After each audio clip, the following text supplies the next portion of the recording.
4:20 a.m., Minneapolis, Minnesota. The neighborhood was silent, no traffic, no movement, no warning.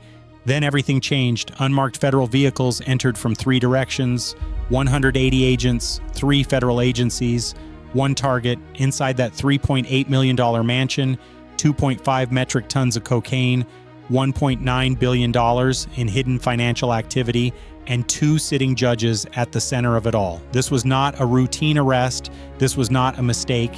What followed would expose one of the most dangerous corruption networks ever uncovered inside the American justice system. Hit like so this story reaches more people, because what you're about to see should never have happened. The Minneapolis suburb had always been quiet, tree-lined streets, clean sidewalks, families asleep behind locked doors. Nothing about that house looked unusual. Registered owners, Judge Hoden Ali Warsam, 54, and Judge Abdullahi Yusufara, 52, both respected, both trusted, both part of the system. For years, they presided over criminal cases, signed warrants, issued sentences, determined outcomes, and for years, no one questioned them. But behind that ordinary exterior, something darker was evolving. It started small, irregular filings, delayed warrants, dismissed evidence. At first, investigators believed it was procedural error, then patterns emerged. Over 340 criminal cases, more than 60%, showed unusual outcomes.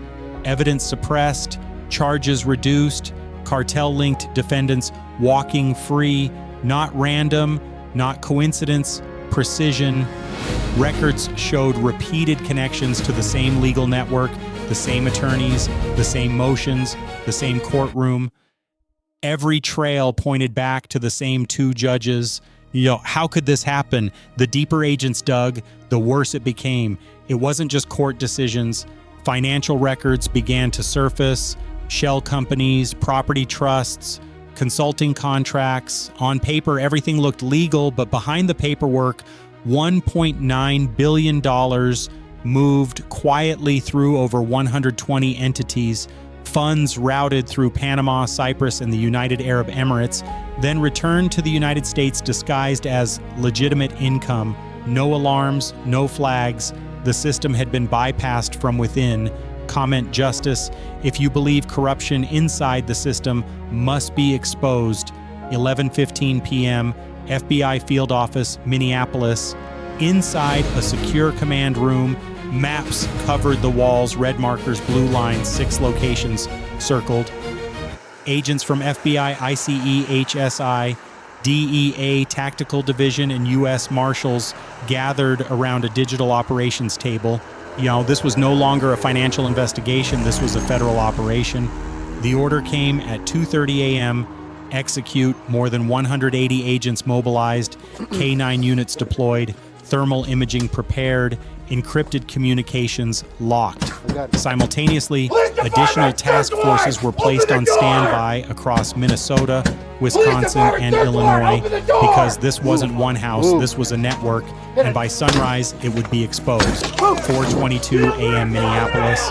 The breach was immediate, no sirens, no warning. A battering ram struck the front door.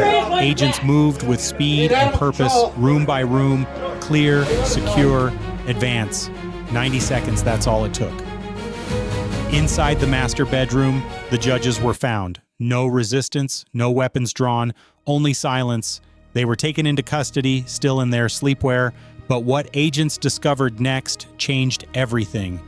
Behind reinforced walls, hidden compartments, not crude, not temporary, engineered, steel reinforced, climate controlled, soundproofed. Inside, stacked packages, dozens, then hundreds, each weighing exactly 25 kilograms. Laboratory testing confirmed the truth: pure cocaine, 2.5 metric tons, enough to flood multiple states, enough to destabilize entire markets. The numbers were staggering, but that was only the beginning. Type yes. Yes, if you want to see how deep this network really went. Agents continued the search. In the kitchen pantry, $14.6 million in cash, bundled, labeled, organized. In the garage ceiling, industrial-grade scales, packaging materials, chemical residue. In the basement, a locked records room, 9 encrypted hard drives, 27 burner phones, hundreds of transaction sheets, everything documented. This was not chaos. Now, it was precision. Every dollar tracked, every transfer logged, every connection recorded. One agent summarized it quietly. This wasn't money being hidden. This was money being managed. By 9 a.m., forensic analysis began. The financial trail stretched back nearly 9 years, year after year, administration after administration. This operation did not rush. It waited. $640 million moved through real estate, $410 million through fake construction projects, hundreds of millions through charities and trusts, all clean, all legal on paper, but behind it, cartel money.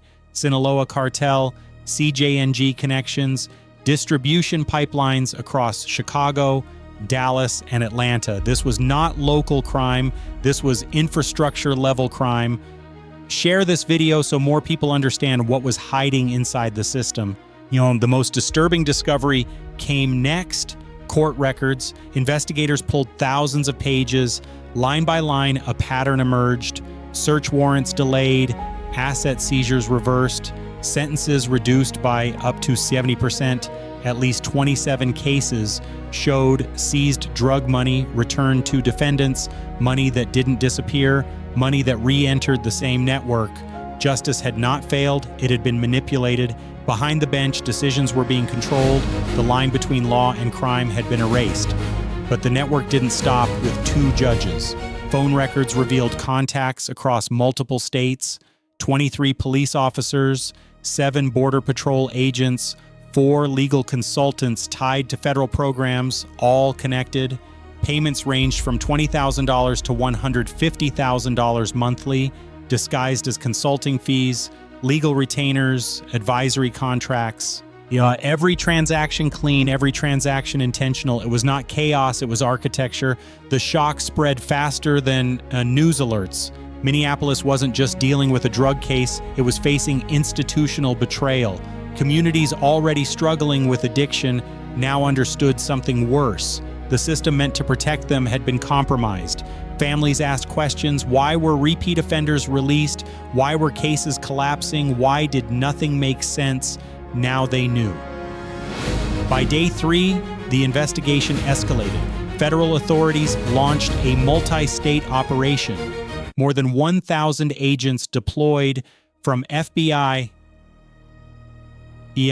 ICE, DEA, and IRS Criminal Division. Simultaneous actions across 3 states, financial offices sealed, properties seized, accounts frozen, $620 million in assets restricted within hours. Another $410 million flagged for immediate review. Money that once moved freely stopped. The network began to collapse. If this shocked you, comment exposed below. But federal officials were cautious. This was not victory, because dismantling a network like this takes more than arrests. It takes rebuilding trust inside communities and inside institutions. Because when corruption hides behind authority, the damage runs deeper. For nearly a decade, this system operated undetected, not in shadows, but in plain sight, behind courtrooms, behind credentials, behind power.